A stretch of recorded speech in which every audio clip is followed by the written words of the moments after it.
O grito do pássaro do fim, o canto que só os marcados ouvem, o sol, havia se escondido atrás das copas altas da floresta. E a aldeia do Juruna começava a se recolher em silêncio. As crianças, ainda brincando com folhas e arcos, foram chamadas pelas mães para os últimos banhos no igarapé. O fogo já crepitava em pequenas fogueiras espalhadas, preparando um mingau de mandioca e peixe assado. Mas no rosto dos mais velhos havia uma sombra, uma tensão no ar que nem os tambores ousavam quebrar.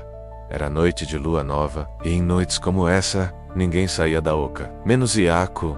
Iaco era um jovem curioso, neto do velho pajé Tamaua. Tinha olhos vivos, coração inquieto e o costume de questionar tudo, menos mesmo aquilo que os anciãos consideravam sagrado. Se o pássaro existe mesmo, por que ninguém além dos velhos escuta o canto dele? Perguntava. Porque nem todo mundo está pronto para ouvir a morte, dizia o avô, com a voz cansada. Tamaui sabia que seu neto não temia o invisível, e isso era perigoso. Na tradição do Juruna, o espírito do Yaraúna, menos o pássaro do fim, menos era real. Uma ave escura como a noite que só cantava uma vez antes de uma morte anunciada. Diziam que seu canto não era feito de som, mas de lembrança.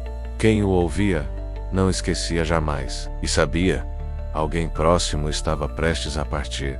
Mas Iaco duvidava. Achava que era medo dos antigos. Uma história feita para controlar os jovens. Naquela noite de lua ausente, Iaco resolveu sair. Vestiu-se com discrição, prendeu uma pequena faca à cintura e atravessou o limite da aldeia em direção à mata fechada. Queria ouvir com os próprios ouvidos, ver com os próprios olhos. Se esse pássaro existe, eu vou encontrar, disse para si mesmo. A floresta o recebeu com seu silêncio pesado. O cheiro de folhas úmidas e troncos antigos era intenso. O chão ainda guardava o calor do dia, mas o vento que soprava entre os galhos trazia um arrepio. Iaco caminhava com passos leves, como fora ensinado desde pequeno. Seus pés descalços deslizavam sobre o barro e raízes. A noite era escura como tinta, e só os olhos acostumados podiam distinguir o caminho. Por volta da meia-noite ele chegou a uma clareira esquecida, onde dizia-se que os antigos xamãs iam escutar os espíritos. Era um local proibido, onde nem caçador entrava. Lá, sentou-se em silêncio e esperou.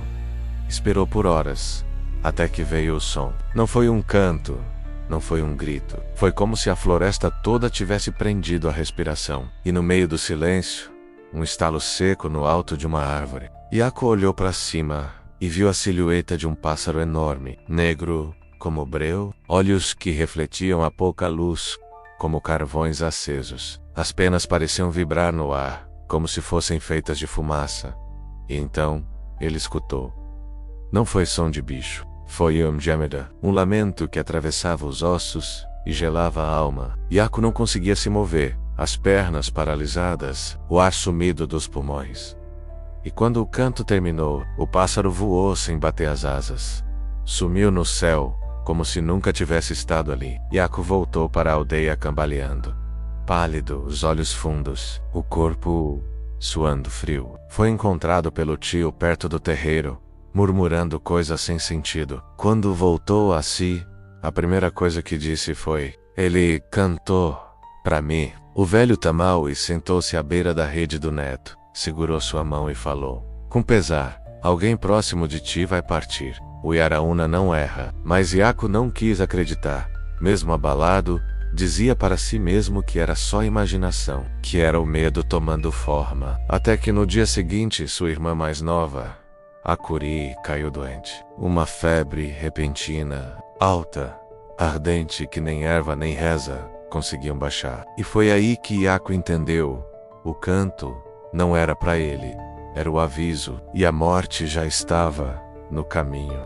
A febre e o silêncio, o corpo de Akuri tremia. Era como se a febre a queimasse de dentro para fora. Suas mãos pequenas agarravam as esteiras de palha com força. Os lábios secos murmuravam palavras que ninguém compreendia, e seus olhos pareciam olhar para algo muito além da oca. Os mais velhos se revezavam ao redor da rede da menina, trazendo banhos de folhas, passando ungüentos nas têmporas, soprando fumaça de breu, rezando cantos esquecidos, mas nada parecia trazer alívio. A febre não cedia, e o tempo corria como água de enxurrada. Yaku não conseguia ficar parado. Sentia o peso do grito que ouvira na floresta. Sabia, com o coração apertado, que o pássaro o havia marcado. E mais, sabia que de alguma forma era sua culpa. Sua curiosidade havia despertado algo que não devia ser tocado. Eu trouxe a morte para dentro da aldeia, menos repetia para si mesmo, olhando o corpo frágil da irmã. Tamauê, o avô, via o desespero do neto e nada dizia. Era velho demais para mentiras. Sabia que o Yaraúna não perdoava, mas também sabia que algumas histórias tinham caminhos que ninguém esperava. Na segunda noite a febre de Acuri piorou. Ela começou a delirar, a sussurrar nomes antigos, a chamar vozes que ninguém reconhecia. Dizia que estava vendo a floresta brilhando, ouvindo sussurros nas árvores, sentindo água gelada subindo pelas pernas. Ele está me levando, o pássaro. Ele me chamou, disse. Todos se entreolharam em silêncio. Ninguém ousava pronunciar o nome do espírito. Yaku, sem suportar mais, saiu da oca e correu até a floresta. Caiu de joelhos diante da mesma clareira onde havia visto o pássaro. Lá, com lágrimas nos olhos, falou em voz alta, como se alguém pudesse escutar. Leve a mim, não a ela. Fui eu quem procurou, fui eu quem desafiou. A floresta respondeu apenas com vento, mas o ar parecia mais pesado, como se estivesse sendo vigiado. E então uma voz, não som, mas sensação, surgiu dentro da cabeça de Yaku. O canto não escolhe, só anuncia. No terceiro dia, algo mudou. Tamaui, o pajé, chamou Yaku ao amanhecer. Seus olhos estavam diferentes. Uma luz firme, antiga. Ele vestia colares de dentes e penas vermelhas, roupas cerimoniais que não usava havia anos. Há uma chance, disse, mas você terá que caminhar até o outro lado da mata, onde os antigos enterraram os ossos dos esquecidos. Lá vive uma mulher que conversa com o tempo. Ela pode saber como quebrar o ciclo. Quemma, ela? Perguntou Yaku, com receio. É a que não envelhece, a que ouviu o primeiro grito. Vive só entre as raízes. Mas cuidado, nem tudo o que ela responde é resposta. E o preço pode ser alto. Yaku não hesitou. Preparou uma sacola com frutas secas, água e folhas de cura. Pegou sua faca e uma pedra do colar de Acuri. E partiu ainda antes do sol subir completamente. Caminhou por horas, seguindo trilhas escondidas que só os antigos conheciam. A floresta parecia mais viva do que nunca. Galhos se mexiam sem vento. Sons de animais que ele nunca ouvira ecoavam por entre os troncos.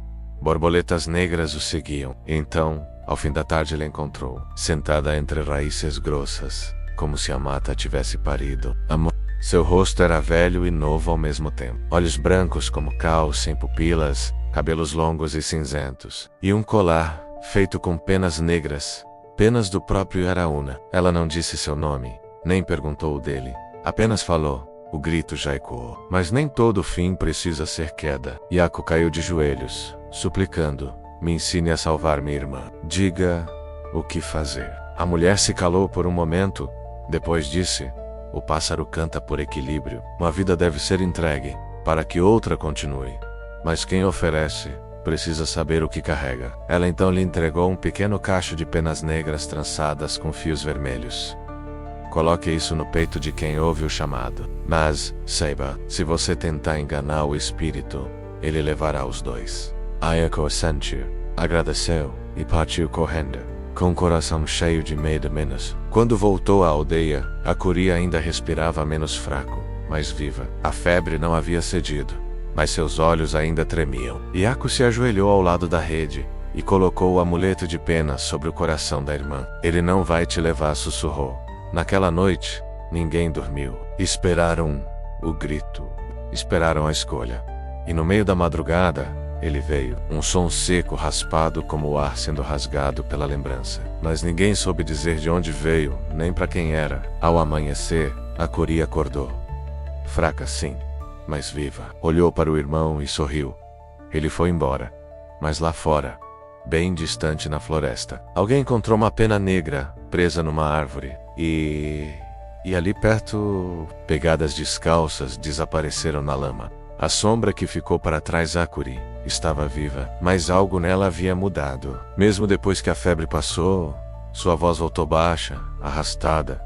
como se parte dela ainda caminhasse na beira do mundo invisível. Seus olhos pareciam mais escuros, e às vezes ela olhava para pontos da oca, onde não havia nada menos como se alguém estivesse parado ali, observando. A aldeia celebrou sua recuperação com silêncio. Ninguém queria chamar atenção demais. Ninguém queria que o Yaraúna ouvisse. Só Yaco parecia inquieto. O alívio de ter salvo a irmã não durou muito. Dentro dele, um frio novo havia se instalado. A velha da floresta dissera que uma vida precisava ser entregue. Mas quem? Akuri não partiu. Ele tampouco então. Quem o pássaro havia levado? 2 dias depois, a resposta veio. Encontraram o corpo de Tamauei o pajé, o avô de Iaco, menos caído na trilha que levava ao rio. Estava deitado de lado, como quem dormia, sem feridas, sem sinal de luta, mas com o rosto coberto por uma camada fina de poeira escura, como cinzas de pena queimada. O colar de dente de onça que ele sempre usava estava partido, e ao lado de sua cabeça, uma única pena negra, encharcada de orvalho. Iaco não chorou, não gritou, apenas caiu de joelhos e ficou ali, como pedra. O mundo girava ao seu redor, mas ele já não ouvia. O avô havia pagado o preço. O grito que ouvira na floresta não fora um aviso, fora uma barganha. Ele dera a vida de Tamauí em troca da irmã, mas não sabia. Ou talvez soubesse, no fundo. Naquela noite, a aldeia inteira se reuniu para o ritual de despedida. Acenderam um fogo sagrado, tocaram os tambores antigos e recitaram os cantos dos primeiros homens. O corpo do pajé foi entregue ao rio, como era a tradição, com sua canoa pequena, alimentos, colares e o bastão de comando esculpido pelo bisavô. Mas o céu não se abriu naquela noite. Uma nuvem escura cobria a lua, e o vento parecia conter o choro das árvores. Iaco permaneceu em silêncio, afastado da cerimônia, observando a correnteza levar seu avô. E pela primeira vez, sentiu que a floresta não era mais amiga, era algo vivo, algo que cobra, algo que escuta. Nos dias que se seguiram, Iaco não conseguia dormir. Quando fechava os olhos sonhava com um pássaro, mas não era apenas um animal. Agora ele o via com rosto humano, metade ave, metade homem velho. Os olhos queimavam como brasa, e a boca falava, com vozes diferentes, vozes da infância, da mãe, do avô, da própria Akuri. Você chamou, e eu vim menos, dizia. Você viu, e agora faz parte. Ele acordava suando, com o corpo trêmulo, e o gosto de sangue na boca. O amuleto que recebera da mulher da floresta agora estava pendurado sobre sua rede, e as penas começaram a cair, uma por noite, como se algo estivesse desmanchando sua proteção. Akuri o olhava com preocupação. O que está acontecendo contigo? Nada menos mentia ele. Mas dentro do Iaco crescia um pressentimento. O Yaraúna ainda não havia partido. Talvez não fosse apenas um presságio. Talvez não fosse apenas um espírito. Talvez fosse um ciclo. Que agora estava se repetindo através dele. Ele voltou à floresta. Queria respostas. Queria encontrar a mulher de novo. Mas o caminho estava diferente. As árvores pareciam mais fechadas, como se não o quisessem ali. A trilha desaparecera.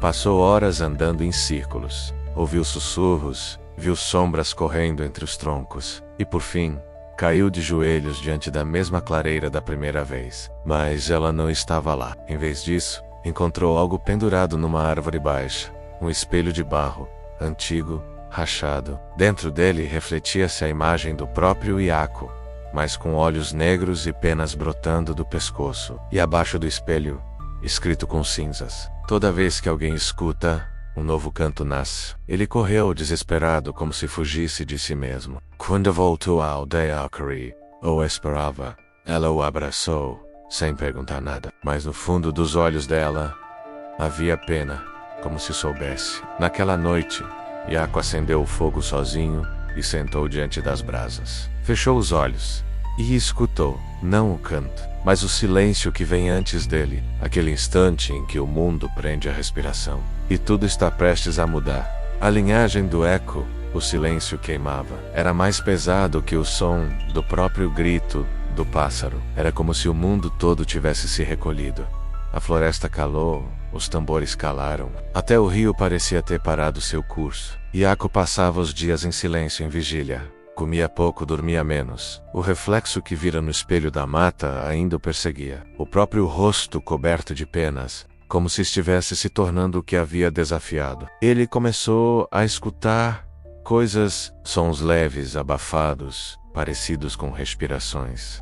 Vozes misturadas ao vento, chamados sussurrados vindos da mata densa, e à noite, passos ao redor de sua oca, mesmo quando ninguém estava lá fora. Certa madrugada, acordou e viu pegadas úmidas dentro de casa, pegadas humanas, descalças, mas com marcas de garras nas laterais.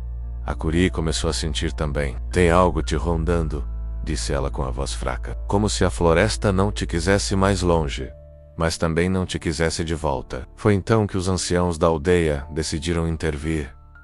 Chamada de emergência. A primeira em muitos anos. Todos os velhos e velhas que ainda carregavam sabedoria se sentaram em roda, em silêncio. A fumaça da casca de jatobá queimava no centro, e o cheiro amargo preenchia o ar. Yaku foi chamado a sentar no meio.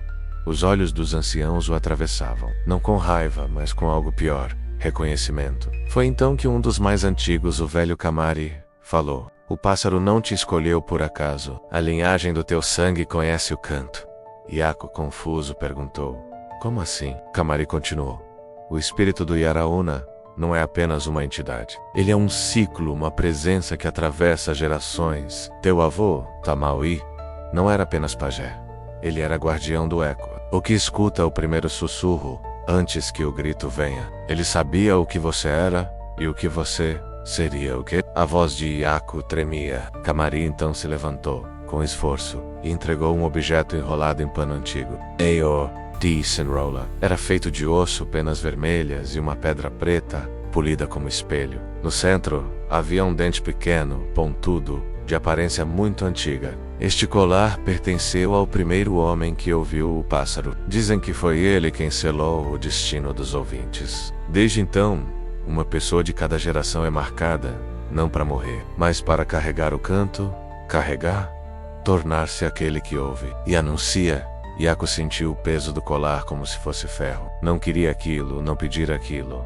Mas era tarde demais. Naquela noite, sonhou com Tamaui. O avô estava jovem, parado numa canoa que flutuava num rio de neblina.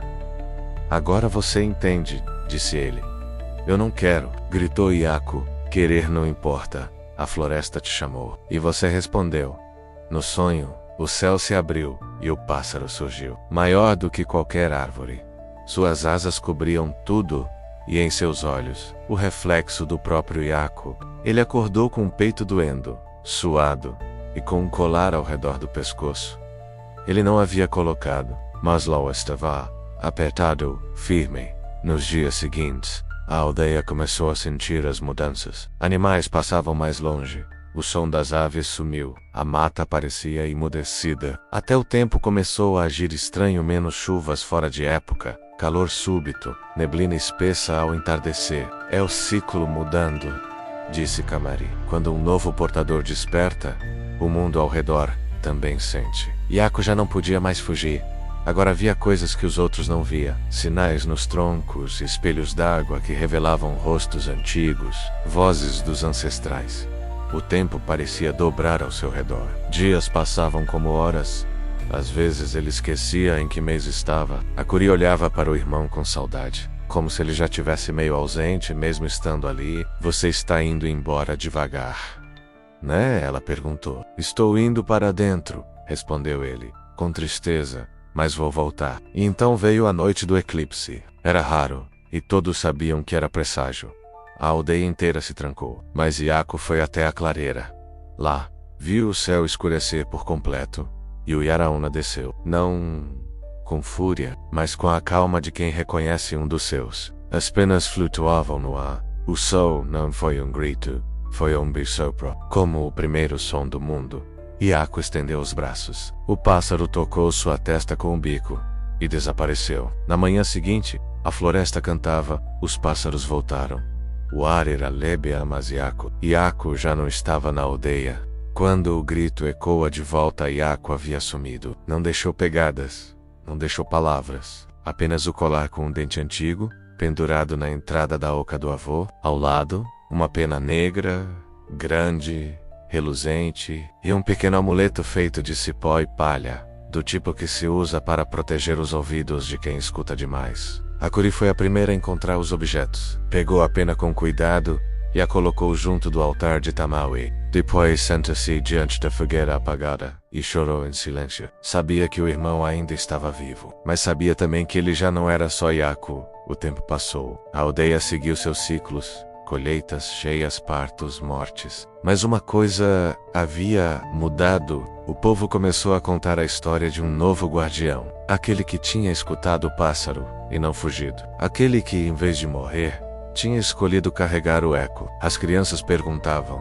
"O Yaraúna ainda canta?" E os anciãos respondiam: "Agora ele caminha." Diziam que às vezes alguém via uma sombra entre as árvores, alta, rápida, silenciosa, como um homem com asas. Outras vezes era só um som menos um assobio distante, seco, feito de vento. Mas sempre depois desse sinal, alguém adoecia ou sumia. E alguém nascia, porque agora o grito não era só aviso de morte, era também semente, era passagem, era renascimento. A Curi cresceu, tornou-se mulher forte, firme, herdou os conhecimentos do avô, aprendeu as rezas, as ervas, os sinais do tempo, tornou-se conselheira dos novos pajés, mesmo sem nunca se declarar como tal, mas guardava um segredo. Às vezes à noite ela escutava o irmão, não com os ouvidos, mas com a alma. Sentia sua presença quando o vento soprava em círculos, quando o céu escurecia rápido, quando um pássaro solitário cruzava o entardecer. Sentia e sorria, porque sabia que Yaku não era mais só homem, ele era parte da floresta agora, parte do som que antecede o silêncio. Muitos anos depois, um grupo de jovens curiosos da aldeia resolveu atravessar a mata em busca de uma clareira que ninguém mais lembrava o caminho. Queriam provar coragem, ou talvez apenas ouvir com os próprios ouvidos o que os velhos chamavam de mito. Foram 3. Levaram facões, lanternas, ervas de proteção. Mas só 2 voltaram. O terceiro, um rapaz chamado Naru, sumiu sem deixar rastro. Os que voltaram estavam mudos, olhos fundos, pele fria. Só disseram uma frase antes de se recolherem. Ele ouviu. Na noite seguinte, a floresta inteira ficou em silêncio. A aldeia acendeu todas as fogueiras, e ao longe, bem ao longe, ouviu-se o grito. Não alto, não assustador. Era quase um sussurro, um aviso, um aceno de quem vigia. Hoje os anciãos ainda contam essa história ao redor da fogueira. Falam de um tempo em que o espírito do fim caminhava entre os homens, e de um jovem que escolheu o sacrifício, mas encontrou o renascimento. E quando uma criança pergunta: "Ele vai voltar?", a resposta é sempre a mesma: ele nunca foi embora, porque o Yaraúna não é apenas um pássaro. É uma memória que anda. É uma voz que atravessa o tempo. É o grito que ecoa quando o mundo precisa lembrar que a floresta tem olhos, que o fim pode ser começo, e que no silêncio mais profundo, o espírito ainda canta.